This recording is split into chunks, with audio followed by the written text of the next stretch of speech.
Una asociación internacional de juristas, catedráticos y magistrados emitió un informe técnico donde sustentan que un nuevo estado de excepción en materia de seguridad es aplicable y legal en el caso de un análisis de la Corte Constitucional. Inició el primer pago de compensaciones a transportistas ante el nuevo precio de la gasolina extra y Ecopaís. Ejecutivo dispuso al Ministerio de Salud que operativice todos los equipos de diagnóstico con el fin de garantizar el funcionamiento óptimo para la atención ciudadana. En lo internacional, un tribunal de justicia de El Salvador condenó a 8 años de prisión al expresidente Mauricio Funes por lavado de dinero. Y en los deportes, Ecuador continúa sus entrenamientos para enfrentar a México el domingo 30 de junio por la tercera fecha de la Copa América.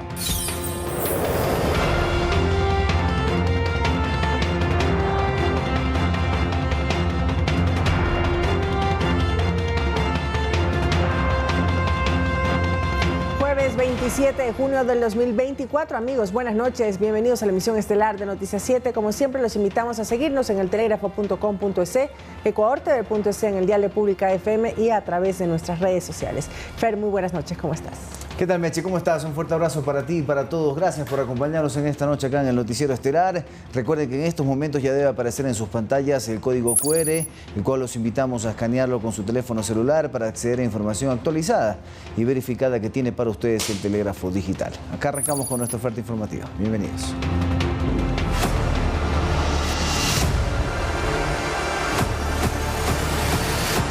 Estados de excepción. Respaldo jurídico mundial.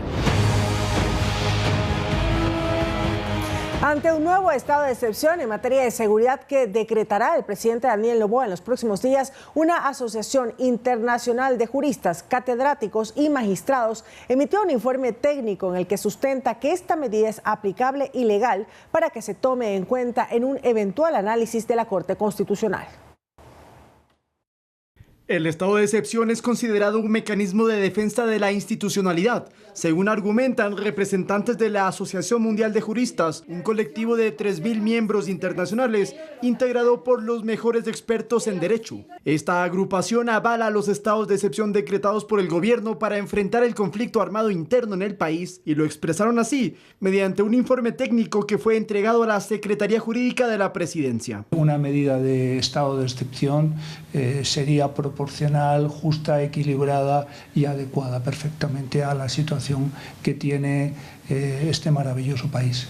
Su aporte tiene como fin un sustento adicional a tomar en cuenta por la Corte Constitucional en un eventual nuevo decreto que emita el presidente de la República en los próximos días, tras la solicitud de gobiernos autónomos descentralizados de las provincias y cantones con mayores índices de delincuencia. El reclamo de los alcaldes nos dice mucho, la población también de Ecuador está en una situación también de reconocimiento de la necesidad de tomar determinadas medidas excepcionales. Los juristas internacionales consideran que las medidas del estado de excepción han servido para combatir al narcoterrorismo. Sin embargo, los últimos 2 decretos que focalizaban las acciones de seguridad en provincias específicas fueron declarados inconstitucionales por parte de la Corte. La Asociación de Juristas discrepa técnicamente.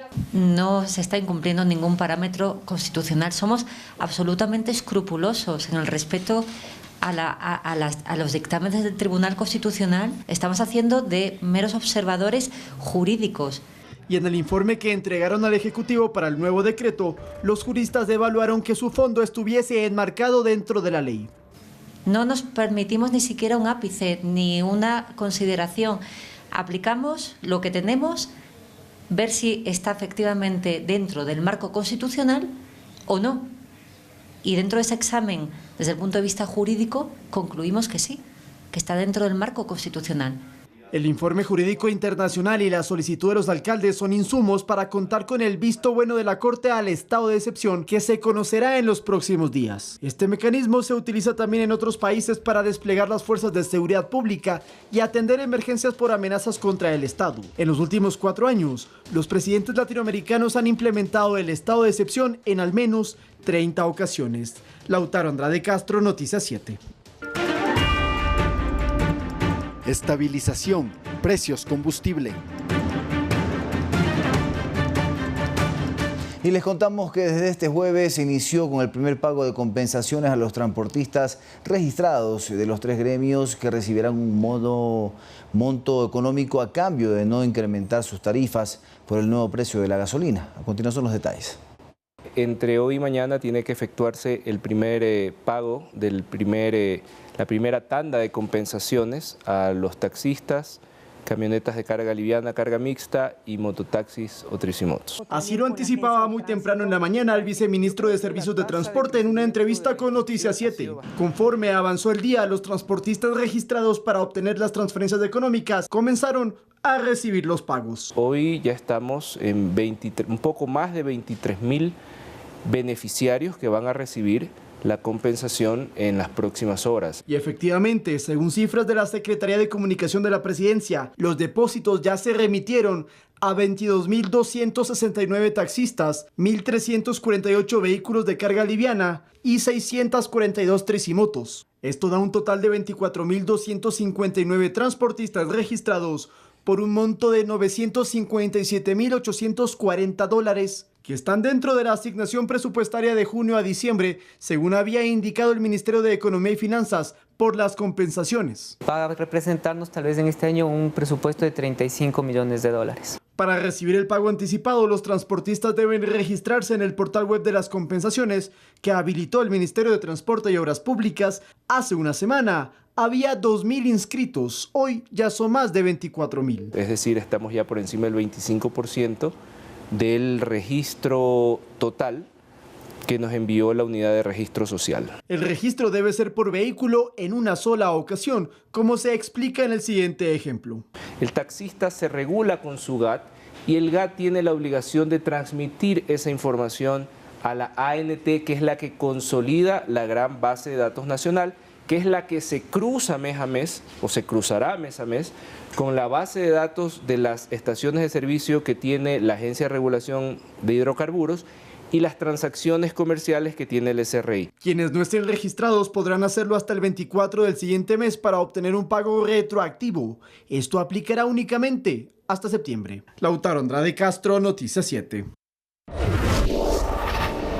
En Ecuador, la minería a gran escala, regulada y controlada por el Estado, es uno de los pilares de la economía, con una generación de empleo directo que en el 2023 cerró en más de 38.000 plazas, según el Banco Central. Este sector aportó al fisco el año anterior $3.324 millones por concepto de exportaciones de minerales como oro y cobre. El bloque de seguridad no descuida acciones en contra de la minería ilegal. Estas operaciones mineras son realizadas sin contar con los permisos correspondientes y sin la implementación de ningún tipo de manejo ambiental. Al otro lado de la orilla está la industria que opera con regulaciones y controles estatales.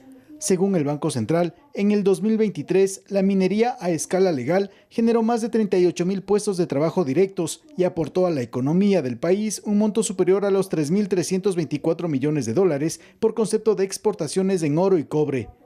El expresidente de la Cámara de Minería del Ecuador, Santiago Yepes, considera que el control a la minería ilegal es clave porque, al ser una actividad al margen de la ley, generaliza una mala imagen de esta industria que, bien regulada, es un eje para cualquier economía.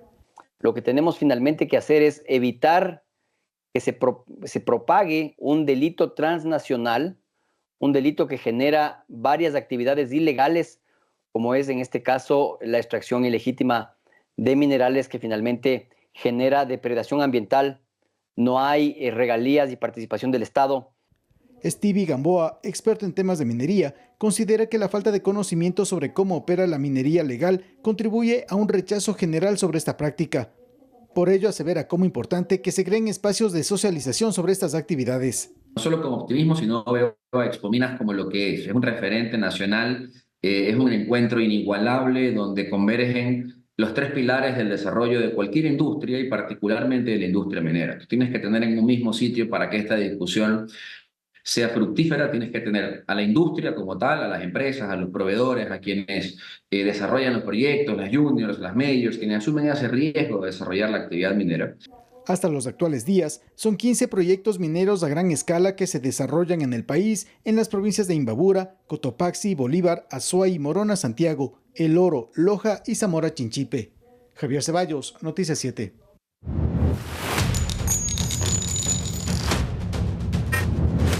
Guerra contra el terrorismo.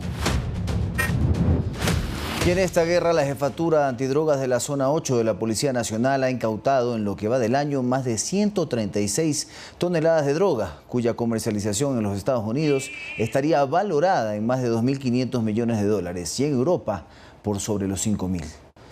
Este miércoles se ejecutaron varios operativos en Manta, Esmeraldas y Guayas, donde se obtuvieron varios resultados muy positivos. Y San Borondón, provincia del Guayas, un trabajo de investigación de 8 meses posibilitó el desmantelamiento de una organización dedicada al robo y acopio de sustancias químicas que a posterior se usaban para la producción de cocaína.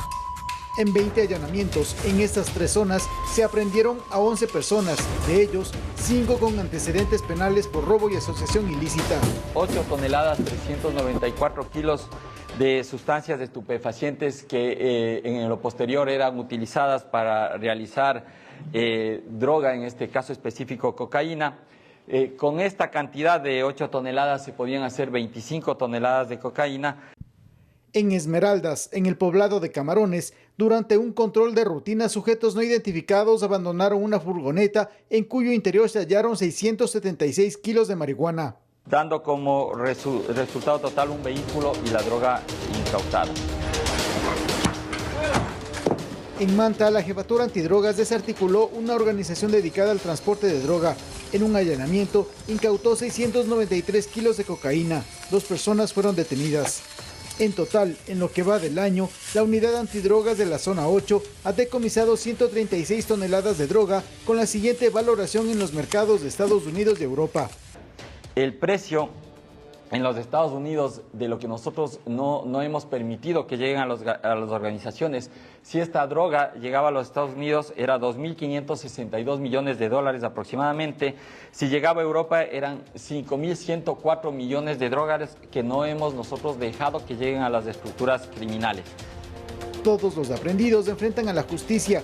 La policía tiene la fe de que todo este trabajo no quede en el aire por malas decisiones de las autoridades judiciales que llevan estos procesos. Javier Ceballos, Noticias 7.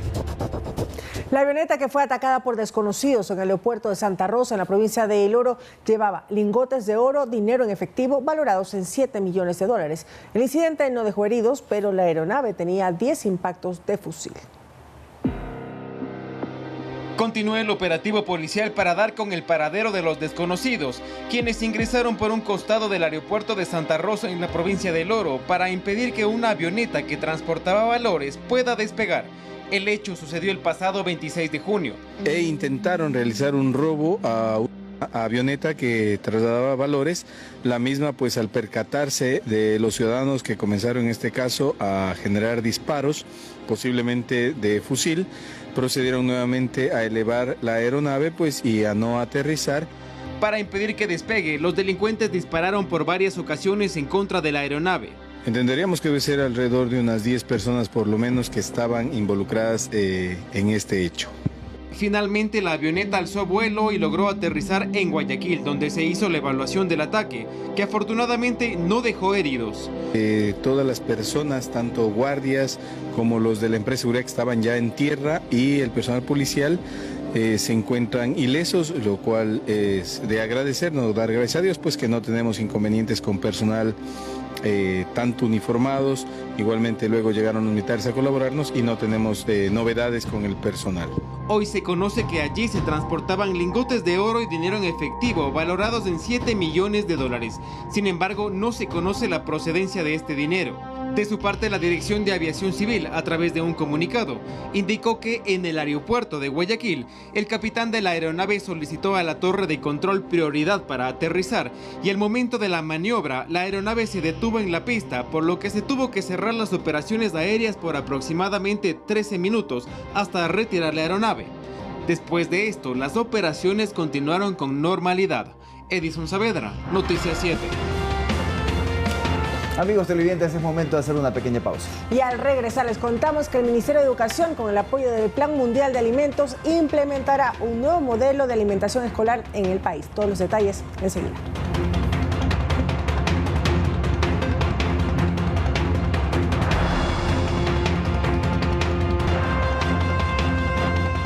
Regresamos con más información. El presidente de la República, Daniel Noboa, a través del decreto ejecutivo 312, dispuso el Ministerio de Salud operativice los equipos de diagnóstico con el objetivo de garantizar el funcionamiento óptimo de los centros de salud, en este caso del sistema público, a escala nacional. Es lo importante hacerlo para la atención a la ciudadanía.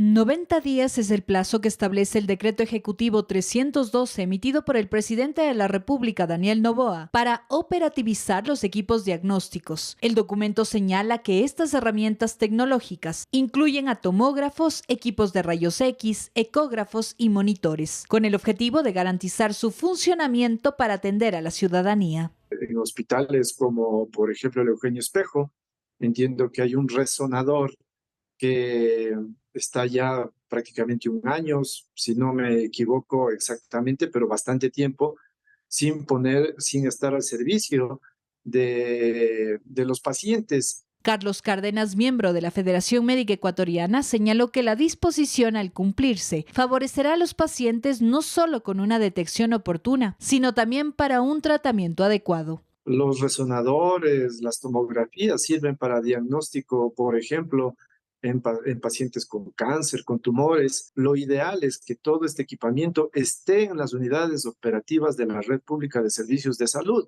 para que no tengan los pacientes que salir de los hospitales hacia otros lugares, porque de todas maneras eso significa costos adicionales y teniendo los equipos en los hospitales. Los coordinadores zonales de salud y gerentes de hospitales deberán cumplir lo establecido en el decreto presidencial. Quienes inobserven la disposición serán removidos de sus cargos. Además, el texto establece que el Ministerio de Salud verificará y controlará el cumplimiento de la jornada laboral para el personal sanitario en el país. Sofía Vintimilla, Noticias 7.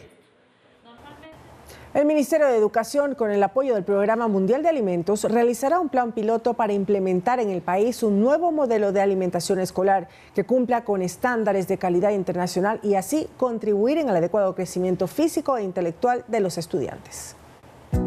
17,000 estudiantes de los cantones de Cayambe, Pedro Moncayo, Manta, Santa Elena, Lausí, San Miguel de Bolívar, Guaranda, Puerto Viejo y Guayaquil serán parte del proyecto piloto del nuevo modelo de alimentación escolar que desarrollarán el Ministerio de Educación con el apoyo del Programa Mundial de Alimentos. Las dos instituciones firmaron un convenio que permitirá la entrega de comida fresca, nutritiva y variada a niños, niñas y adolescentes con el objetivo de aportar un adecuado crecimiento físico e intelectual. En esta primera fase se priorizarán zonas donde existen indicadores de desnutrición crónica infantil.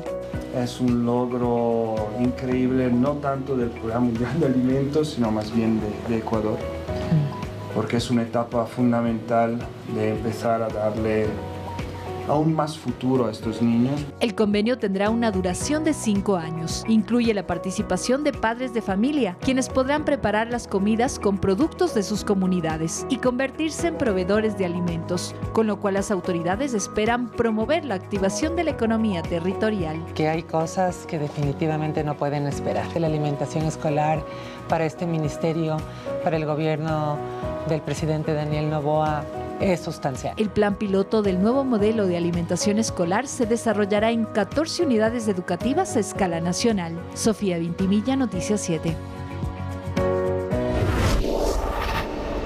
Limpieza, sustitución de postes dañados y mantenimiento de subestaciones eléctricas son parte del trabajo realizado por CENEL EP este jueves 27 de junio en 4 provincias del país, motivo por el cual se efectuaron interrupciones programadas en el servicio eléctrico.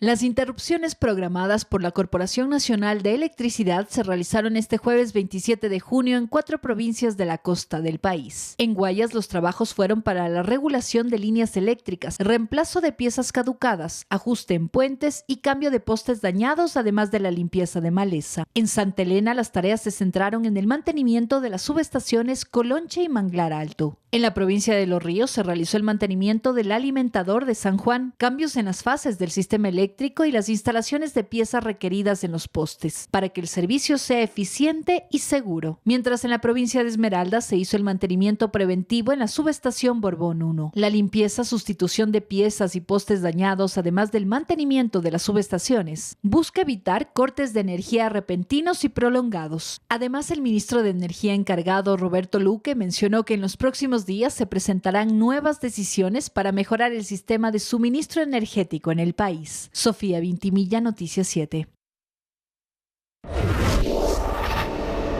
Wilman T., expresidente del Consejo de la Judicatura, quien guarda prisión preventiva por el caso Metástasis, busca ser trasladado desde la cárcel de La Roca en Guayaquil a otro centro penitenciario, pues asegura que su vida está en peligro. De su parte, el SNAI considera que no existe riesgo y su salud está garantizada.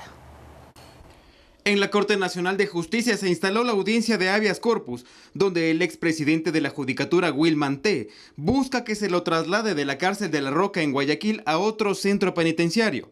El procesado en el caso Metástasis e Independencia Judicial, desde el pasado 14 de diciembre del 2023 fue recluido en la cárcel 4 en Quito, pero en marzo del 2024 se lo trasladó a la cárcel de La Roca en Guayaquil, donde dice su vida corre peligro, pues asegura que el 90% de los internos son violentos. Porque al salir a cualquier diligencia y retomar soy sujeto de muchos epítetos. Presidente dices que eres, ya vienes sapeando. Ya vas a ver, apenas tengamos chance en el patio nos encontraremos. Mi ubicación en ese pabellón es estar en medio de dos sentenciados a más de 34 años.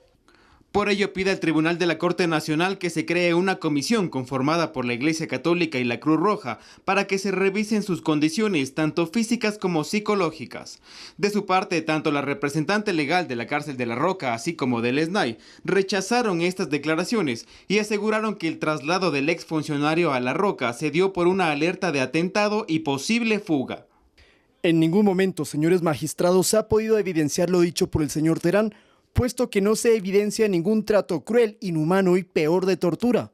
Más aún, le hemos proporcionado salud y protección a su vida.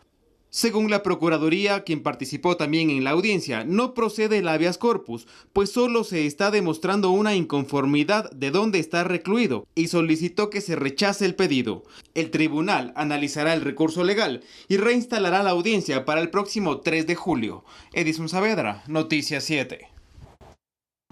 Con 4 votos a favor, el Consejo de Participación Ciudadana designó a Ricardo Morales como el nuevo defensor público, quien superó en este caso las etapas de oposición, méritos e impugnación.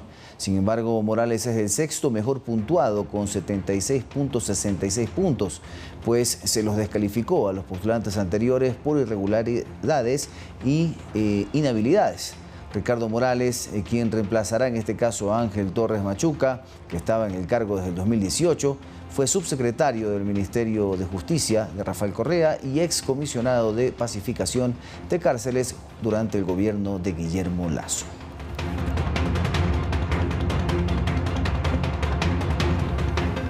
La Cancillería informó que Cristian Espinosa Cañizares será el nuevo embajador de Ecuador en Estados Unidos, después de que el gobierno de Joe Biden otorgara la aceptación y el beneplácito para que ocupe este cargo.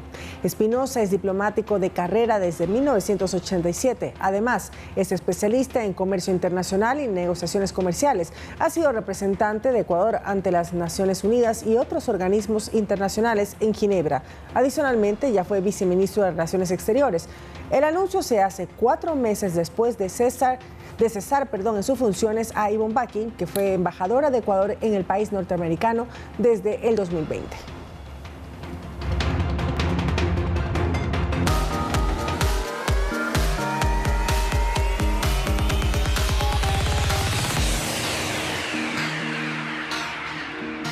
Y atención a los emprendedores de nuestro bello oriente, les contamos que la Fundación Misión Ecuador iniciará este viernes las inscripciones para capacitar y fortalecer la reactivación económica a quienes tengan un emprendimiento innovador en la Amazonía ecuatoriana. ¿Cuándo iniciarán y cuántos cupos estarán habilitados? Aquí les contamos. La Fundación Misión Ecuador, enfocada en la educación de calidad y aceleración de negocios con el respaldo del Banco Interamericano de Desarrollo, iniciará en julio la 8ª edición de sus programas formativos que por primera vez tendrán como zona de acción la Amazonía ecuatoriana. Este año tenemos una edición muy ambiciosa, queremos becar a 600 emprendedores de la Amazonía, 100 por cada una de las provincias amazónicas. Y al final de eso terminaremos con un gran evento en noviembre, donde los 100 mejores de los 600 tendrán una experiencia de 15 días totalmente pagada para transformar su negocio y llevarlo a otro nivel. Durante las capacitaciones se llevará a cabo actividades prácticas en áreas clave como marketing, finanzas, técnicas de ventas, servicio al cliente, redes sociales y responsabilidad social, con el objetivo de fortalecer la propuesta de valor de los participantes. Pero, ¿quiénes pueden aplicar? Claro, nosotros tenemos un criterio de selección. Primero que nada, tienen que ser mayores a 20 años. No tenemos límite de edad. Hemos incluido también a la economía plateada para que sean parte de Misión Ecuador. Hemos tenido emprendedores de hasta 65, 70 años siendo parte del programa. Adicionalmente tienen que tener un negocio ya funcionando. Nosotros somos una aceleradora de negocios, no somos una incubadora de ideas. Entonces este negocio tiene que estar mínimo 1 año en el mercado. Adicionalmente tienen que tener un trabajador porque queremos que ellos vengan con nosotros mientras el trabajador está con su negocio. Aparte de eso, tienen que ser residentes de las provincias donde se desarrolla el programa. Es decir, si alguien aplica para Zamora Chinchipe, tiene que vivir en Zamora Chinchipe y su negocio tiene que estar en Zamora Chinchipe. Y también tener o poseer un producto o un servicio innovador. Así que si resides en la Amazonía y tienes tu emprendimiento, puedes inscribirte. Empezamos las aplicaciones el día viernes 28 de junio, este viernes. Hacemos el lanzamiento oficial de Misión Ecuador a nivel nacional, aquí en la ciudad de Quito, a las 19:30, y a partir de allí ellos ya pueden inscribirse en nuestra página web, misionecuador.org. En los diversos ecosistemas de Ecuador existe un organismo crucial para la conservación de los suelos, los líquenes. Una reciente investigación revela la riqueza de estas especies en los páramos ecuatorianos y destaca la necesidad de continuar su estudio y conservación. En Ecuador, los páramos cubren aproximadamente el 6% del país y tienen la mayor extensión de este ecosistema en relación a su territorio.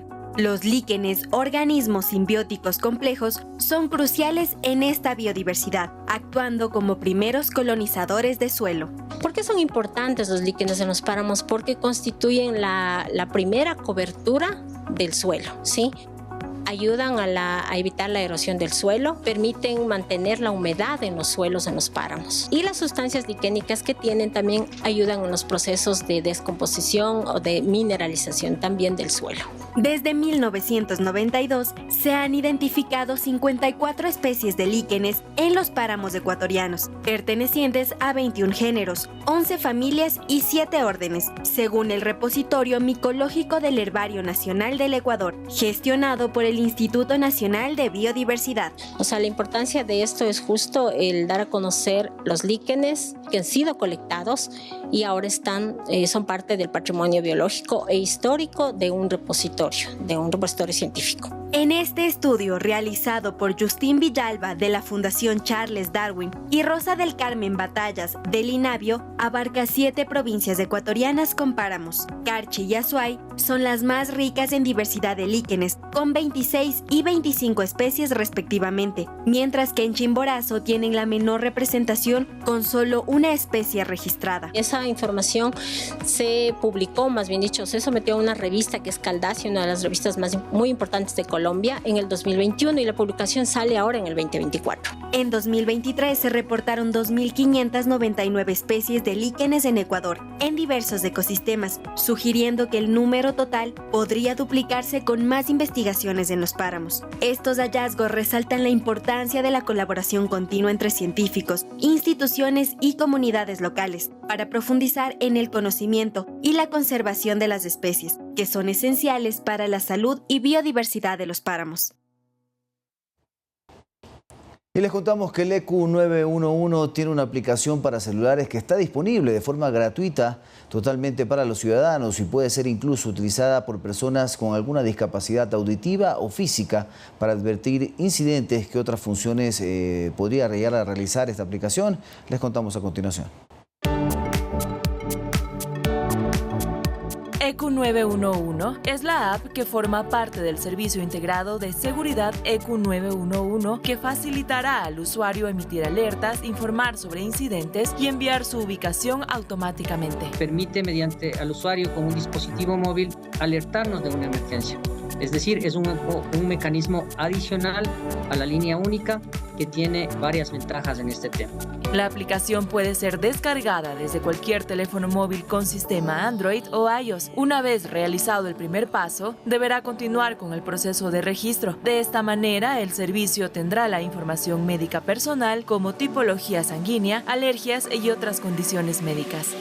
Hay ciertos casos en los que cuando se genera este tipo de alerta, nosotros llamamos a la persona o al alertante, pero hay ciertos casos que por seguridad, por ejemplo en violencia intrafamiliar, en el tema de un secuestro, un tema delicado, nosotros directamente enviamos a la institución articulada para que pueda dar esa emergencia. Hay que recalcar que la información deberá ser real, pues de eso dependerá la atención que brinden las instituciones integradas de respuesta del ECU 911 como Policía Nacional, Salud, Cruz Roja, Bomberos, Agencia de Tránsito, Fuerzas Armadas, etc. En cuanto a estas alertas que nosotros hemos recibido a través de la APP, en el año 2022 recibimos 4.161. En el 2023, 6.939. Es decir, aquí tenemos solo en este año 2.178 alertas más, es decir, el 54% de alertas más. Es decir, que la comunidad está aceptando también ya comunicar sus emergencias a través de la APP. El ECU 911 garantiza la confidencialidad de los datos ingresados y respetará la privacidad de todos los usuarios que accedan y usen los servicios web y utilitarios provistos, estrictamente para la atención de emergencias requeridas. Así que ve y descarga la app ECU 911 ya. ¿Sabían que todos los certificados desde la fundación del Registro Civil aún forman parte de los registros históricos? Aunque se podría pensar que estos documentos se han perdido o ya no son legibles, no es así. Existe una entidad dedicada a la restauración de estos documentos históricos. A continuación conoceremos la labor de las personas que están detrás de esta importante tarea. El Laboratorio de Restauración Documental del Registro Civil de Ecuador desempeña un papel fundamental en la conservación de documentos históricos, cruciales para la identidad de los ciudadanos. Nosotros en el Registro Civil custodiamos libros que ya tienen más de 50 años de antigüedad y por lo tanto ya por la antigüedad forman ya parte del patrimonio documental del Ecuador. Este minucioso y delicado trabajo está a cargo de 4 personas que día a día revelan la historia de nuestro país, logrando restaurar en promedio 80 hojas diarias. El proceso de restauración inicia cuando el libro llega aquí al laboratorio, se le hace una ficha de diagnóstico, se va a hacer también un análisis con luz UV para ver todos los añadidos, vamos a hacer un análisis del pH que es muy importante para determinar el nivel de acidez del soporte, en este caso es el papel, y también un análisis de solubilidad de tintas, y de ahí determinamos si es que el libro va a llevar un tratamiento acuoso o un tratamiento en seco. Hasta la fecha, esta entidad ha logrado restaurar más de 170,000 actas de usuarios, algunas de las cuales datan desde el año 1900, cada una con particularidades únicas. Lo que puedo destacar yo de ellos es la caligrafía que tiene el documento, la antigüedad también porque tenemos de distintos años y también las marcas de agua que tiene el soporte. Entre los documentos recuperados se encuentran las actas de defunción de expresidentes del país. Entre los más destacados, José María Velasco Ibarra, del año 1970, y el más antiguo, el general Eloy Alfaro, quien fue el creador del Registro Civil. Su acta de defunción data de 1912, con la causa de muerte escrita, asesinado por el pueblo. La labor del Laboratorio de Restauración Documental no solo preserva el pasado, sino que también asegura el acceso a la identidad y la historia de los ciudadanos para las generaciones futuras.